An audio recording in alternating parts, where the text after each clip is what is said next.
ഇവിടെ വരുമ്പോ അതൊക്കെ അങ്ങ് മറക്കും. അതെ, വീട്ടിൽ വരുമ്പോ പറയും ഭയങ്കര രോഗി, അസുഖം. ഇവിടെ വരുമ്പോ ഒരു കുഴപ്പമില്ല.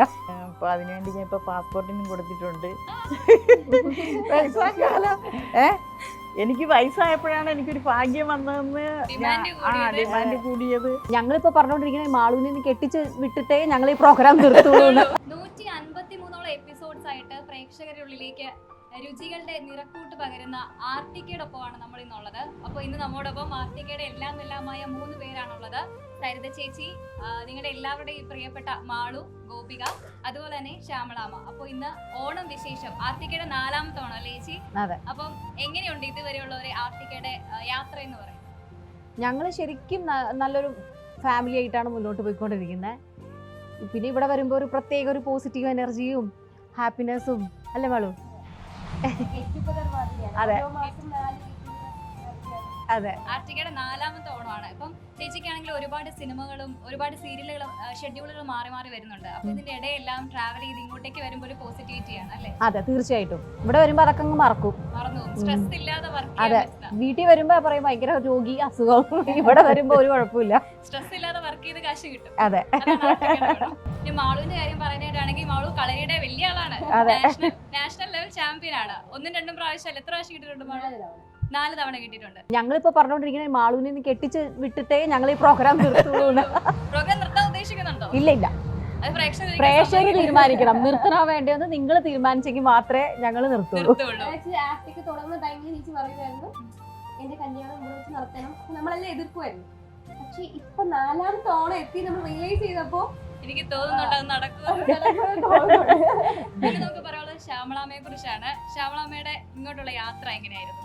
ആർട്ടിക്കയിലേക്കുള്ള യാത്ര നല്ല ഒരു യാത്രയായിരുന്നു. എനിക്ക് ആദ്യം എന്തോ ഒരു എന്താണെന്നുള്ളത് അറിയില്ലല്ലോ, ഞാൻ വന്നിട്ടില്ലല്ലോ. അപ്പോൾ ഇവിടെ വന്നു കഴിഞ്ഞപ്പോൾ എൻ്റെ 2 മക്കളും ഒക്കെ ആയിട്ട് ഞങ്ങൾ നല്ല ഹാപ്പി ആയിട്ടാണ് ഇപ്പോൾ പൊയ്ക്കൊണ്ടിരിക്കുന്നത്. അപ്പം ഞാൻ ഇതിൽ അമ്മായിയല്ലേ, എനിക്കിതിലുള്ളത്. അപ്പോൾ വളരെ സന്തോഷമാണ്. ഇഷ്ടമുണ്ടായിരുന്നു. നല്ലൊരു നടിയാണ്, ഡ്രാമ ആർട്ടിസ്റ്റ് ആണ്, സ്റ്റേജ് അവാർഡ് വരെ കിട്ടിയിട്ടുണ്ട്. അഭിനയമാണ് ജീവിതത്തിന്റെ എല്ലാം. എനിക്കിപ്പോ ഇത് ആർട്ടിക്കും അഭിനയവും ഒരേപോലെ പൊയ്ക്കൊണ്ടിരിക്കുകയാണ്. അപ്പോൾ എന്താന്ന് വെച്ചാൽ ഇപ്പോൾ ഞാൻ സൂര്യ കൃഷ്ണമൂർത്തി സാറിൻ്റെ ഒരു നാടകം ചെയ്യുകയാണ്. നാടകം 2-ാം തീയതിയാണ്, അടുത്ത മാസം 2-ാം തീയതിയാണ്. പക്ഷെ ഇപ്പോൾ റിഹേഴ്സലാണ് അതിൻ്റെ. ഇപ്പോൾ ഇങ്ങനെ സാറ് പറഞ്ഞിട്ടുണ്ട് പുറത്തൊക്കെ പോവേണ്ടി വരും. അപ്പോൾ അതിനുവേണ്ടി ഞാൻ ഇപ്പോൾ പാസ്പോർട്ടിനും കൊടുത്തിട്ടുണ്ട്. വയസ്സാകാലം എനിക്ക് വയസ്സായപ്പോഴാണ് എനിക്കൊരു ഭാഗ്യം വന്നതെന്ന് ഡിമാൻഡ് കൂടിയത്. പിന്നെ അതിനെനിക്ക് നന്ദി പറയാനെന്ന് വെച്ചാൽ ദൈവത്തോടാണ് ആദ്യം എനിക്ക് പറയാനുള്ളത്. പിന്നെ എന്നെ ഈ ഫീൽഡിലോട്ട് കൊണ്ടുവന്ന എൻ്റെ റാംജി മോനും പിന്നെ ഇവിടെ വന്നപ്പോൾ എനിക്ക് 2 മക്കളെ കിട്ടിയില്ലേ. അപ്പം ഞങ്ങൾ വളരെ ഹാപ്പി ആയിട്ടും വളരെ സന്തോഷത്തിലാണ് ഞങ്ങളുടെ പോക്കൊക്കെ. ഇടയ്ക്ക് ഞാൻ ഇവരെയൊക്കെ വഴക്ക് പറയാറുണ്ട്. അമ്മയുടെ റോളാണെങ്കിൽ അമ്മയാണ്, വഴക്ക് പറയാം. അതെ അവരും തരുന്നുണ്ട്. പിന്നെ സരിത ചേച്ചി, അപ്പം ഓണം എങ്ങനെയാണ്? ആർട്ടിക്കയുടെ 4ാമത്തെ ഓണം ഉണ്ട്, നമ്മളിവിടെ ആഘോഷിക്കുന്നുണ്ട്. അതല്ലാതെ ഒരു പേഴ്സണൽ ആയിട്ട് ഓണം എങ്ങനെയാണ് ഇക്കൊല്ലം സെലിബ്രേറ്റ് ചെയ്യുന്നത്? അത് തീർച്ചയായിട്ടും വീട്ടുകാരുടെ ഒപ്പം തന്നെയാണ്. പിന്നെ അപൂർവങ്ങളിൽ ചില സമയത്ത് ലൊക്കേഷനിലായിരിക്കും. ഉത്രാടം എൻ്റെ വീട്ടിലും ആഘോഷിക്കും, തിരുവോണം ഹസ്ബൻഡിൻ്റെ വീട്ടിലുമാണ് ആഘോഷിക്കാറ് സാധാരണ. അപ്പോൾ ഞാൻ പറഞ്ഞില്ല, അപൂർവങ്ങളിൽ ചില സമയത്ത് ഈ ലൊക്കേഷനിലായിരിക്കും. അങ്ങനെയുള്ള സമയത്ത് വീട്ടിലോട്ടൊന്ന് പോയിരുന്നെങ്കിൽ ആലോചിക്കാറില്ലേ? അതും സന്തോഷമാണ്, ഇതും സന്തോഷമാണ്, രണ്ടും സന്തോഷമാണ്. മാളുവിന്റെ കാര്യം പറയുവാണെങ്കിൽ ആർട്ടിക്കയിൽ വന്നിട്ട് ഇപ്പൊ 3 വർഷമായി. 3 വർഷം തുടങ്ങിയപ്പോ തൊട്ട് മാളു ഉണ്ട് ആർട്ടിക്കയില്. അപ്പം നന്നായിട്ട് കുക്ക് ചെയ്യാനൊക്കെ അറിയാമോ? ഉള്ളതാണോ കാണിക്കുന്നത്? ഞാൻ പഠിപ്പിച്ച് ഇല്ല മാളു. എന്തൊക്കെ വെക്കാൻ അറിയാം പേഴ്സണൽ ആയിട്ട് പറയുവാണെങ്കിൽ? ചേച്ചിയുടെ മീൻകറി വയ്ക്കാം. ചേച്ചിയുടെ റെസിപ്പി ചേച്ചി വെക്കുന്ന മീൻകറി ഭയങ്കര ഇഷ്ടമാണ്. എനിക്ക് പേഴ്സണൽ ഭയങ്കര ഇഷ്ടമാണ് ചേച്ചി വെക്കുന്ന മുളകിട്ട മീൻകറി. അതോ മീൻകറി എല്ലാം എനിക്ക് ഇഷ്ടമാണ്. ഞാൻ വെക്കുന്ന മീൻകറികളെല്ലാം ഇഷ്ടമാണ്. പിന്നെ ചേച്ചി രസം വെക്കും. അതും ഭയങ്കര ഇഷ്ടം. എനിക്കത് കണ്ടോട് ഏറ്റവും കൂടുതൽ ഇഷ്ടം അത് ഭയങ്കര ടേസ്റ്റാണ്. എപ്പോഴും പറയുള്ളൂ ഞണ്ട് ബിരിയാണിയുടെ കാര്യം എപ്പോഴും പറയും. ബിരിയാണി കഴിക്കുമ്പോ ആദ്യം പറയണ ഞണ്ട് ബിരിയാണിയുടെ കാര്യം. ഇപ്പൊ ആർട്ടിക്കയുടെ പ്രേക്ഷകർക്കെല്ലാം ഉള്ളൊരു ചോദ്യമായിരിക്കും, ഒരു സംശയമായിരിക്കും. നമ്മൾ ഒരു ഡിഷസ് മാറി മാറി ഡിഫറെന്റ് വെറൈറ്റി ഓഫ് ഡിഷസ് ആണ് എടുക്കുന്നത്. അപ്പൊ അതിന്റെ പിന്നിലെ പ്രവർത്തനമൊക്കെ എങ്ങനെയാണ്? ആദ്യമൊക്കെ ഭയങ്കര ഇൻട്രസ്റ്റ് ആയിരുന്നു. എനിക്ക് കുക്കിംഗ് എന്ന് പറഞ്ഞാൽ ഭയങ്കര ക്രേസാ. അപ്പോൾ ആദ്യമൊക്കെ ഭയങ്കര ഇൻട്രസ്റ്റ് ആയിരുന്നു ഇത് ചെയ്യാനായിട്ട്. ചെയ്തു ഒരു 10-75 എപ്പിസോഡോളം എൻ്റെ റെസിപ്പി ആയിരുന്നു. എല്ലാം എൻ്റെ റെസിപ്പി തന്നെയായിരുന്നു. ആരോടും എനിക്കൊരു ഡൗട്ട് ചോദിക്കാനില്ല, ഒന്നുമില്ല. ഭയങ്കര ജാട ഒക്കെ ആയിട്ട് അതെ, ഭയങ്കര അഭിപ്രായം ചോദ്യമില്ല. കൈക്കണക്ക് ഇങ്ങനെയൊക്കെ ഇട്ട് ഭയങ്കര ജാടയായിരുന്നു ആദ്യമൊക്കെ.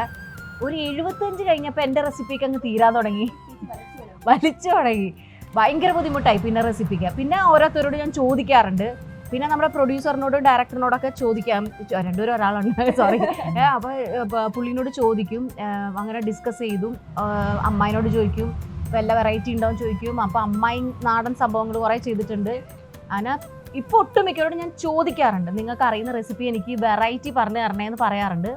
എനിക്ക് തോന്നുന്നത് ചേച്ചിയുടെ വീട്ടിൽ പുറത്തിറങ്ങിയ എന്തൊക്കെയുണ്ട് മെയിലോടും താഴത്തെ എന്തൊക്കെയാണ് മടല്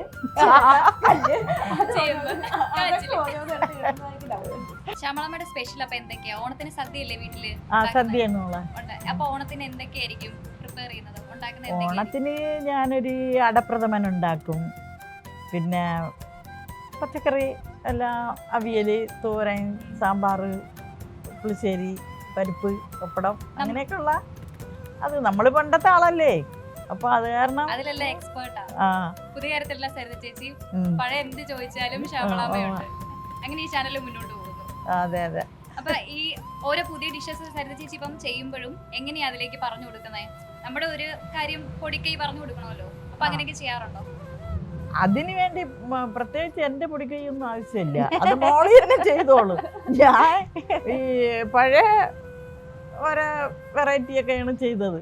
ഞാൻ സഹായിയാണ്. ഞങ്ങളുടെ ഈ ആർട്ടിക്കയുടെ ഒരു പ്രത്യേകത എന്താണെന്നറിയോ?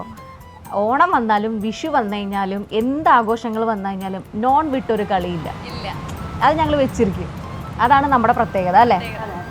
ഇപ്പൊ അത് ട്രെൻഡായി വരുന്നുണ്ട്. കാരണം പച്ചക്കറി മാത്രം പോരാ, സദ്യക്കകത്തൊരു ചിക്കൻ കറിയോ ബീഫോ വേണമെന്നുള്ളത് മസ്റ്റായി വരുന്നുണ്ട്. അതെ. അപ്പൊ ഞങ്ങളുടെ പ്രത്യേകത അതാണ്. അപ്പൊ ഇനിയും സന്തോഷത്തോടെ പ്രേക്ഷകർക്ക് നല്ല നല്ല വിഭവങ്ങൾ കൊടുക്കാൻ സാധിക്കട്ടെ. ഇനിയൊരു ഇപ്പൊ 153 എപ്പിസോഡായി, ഇനിയും എപ്പിസോഡുകളായിട്ട് മുന്നോട്ട് പോകട്ടെ. എല്ലാ വിജയാശംസകളും നേരുന്നു. അപ്പൊ ശ്യാമളാമ്മ ഒരു പാട്ട് പാടി നമുക്ക് അവസാനിപ്പിക്കാം, അല്ലേ? പാടിക്കാമോ? തലയ്ക്കു മീതെ ശൂന്യാകാശം, താഴെ മരുഭൂമി, തപസ്സു ചെയ്യും വേഴാമ്പൽ ഞാൻ, ദാഹജലം തരുമോ, ദാഹജലം തരുമോ. അപ്പൊ ആർട്ടിക്കയുടെ നമുക്കൊരു ഹാപ്പി ഓണം പറഞ്ഞ് അവസാനിപ്പിക്കാം, അല്ലേ? റെഡി? ഹാപ്പി ഓണം.